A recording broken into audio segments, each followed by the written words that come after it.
Bonjour à tous, une nouvelle vidéo de mise à jour sur l'enfer qui se déclenche actuellement en Iran. Et à chaque jour, en fait, tous les 2-3 jours, vous avez une escalade majeure. Hier, les Israéliens et Américains ont attaqué les gisements de gaz et de raffinerie en Iran. Les gisements de South Pars et non pas South Park. Voilà. Les raffineries ont été rapidement arrêtées. Les dégâts sont quand même importants. Il y a eu d'énormes incendies. Donc là, c'est directement, c'est le principe, c'est le plus gros gisement de gaz au monde en fait. Et ça fait partie de ces infrastructures critiques pour l'Iran. Et donc tu as des mercenaires en fait, c'est généralement des collabos qui se sont infiltrés dans le territoire pour l'attaquer par les drones. C'était pas par des missiles, parce qu'il est trop loin en fait. Et évidemment, l'Iran a déjà averti que si on attaque ces infrastructures énergétiques, il riposterait sur tous les pays de la région. Donc en réponse, le gisement et la raffinerie de Ras Laffan au Qatar a été détruite. Donc elle a été énormément attaquée. Après les dommages, le Qatar le cache en partie, mais il est clair que c'est ce qu'ils ont visé. Ils ont visé aussi une raffinerie, mais les reports sont non confirmés aux Émirats.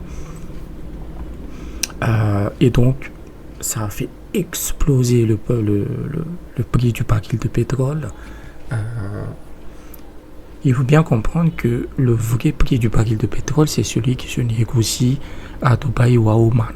Et après ces attaques, en fait, le baril de pétrole brut d'Oman, il était à $200. Voilà. Donc, on est en train d'entrer dans cette nouvelle phase de la guerre. Les Israéliens assassinent aussi des ministres et des hauts dirigeants de l'Iran, mais ça ne marchera pas. Mais le fait que Israël ait fait ça, en fait, ça montre leur désespoir.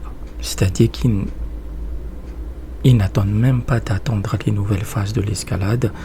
Et je pense que après après l'assassinat de Larijani et la riposte qui a suivi, la riposte iranienne qui a vraiment tapissé de bombes Tel Aviv, on dit oui, il y a eu 2 morts, non, il y a énormément de morts, donc ça a fait énormément de dégâts.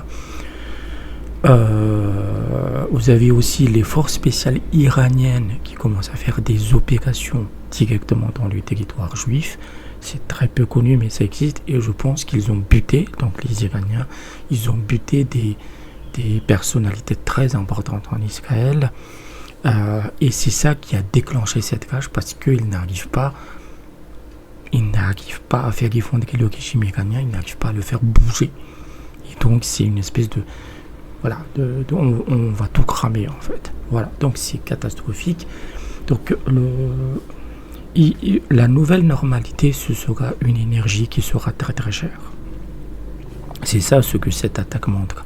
Parce que même dans le futur, en fait, si tu vas faire des raffineries, des pipelines, tout ce que tu veux, en fait, tu devras mettre en place des systèmes de défense, comme ce que les Russes ont dû faire après les attaques ukrainiennes sur leurs raffineries à l'époque.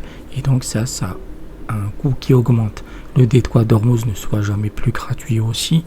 Ce qui fait qu'il te faudra négocier à chaque fois avec les Iraniens. Ils l'ont déjà dit, pour les pays amicaux, le libre passage est garanti. Pour les autres, allez tous vous faire foutre.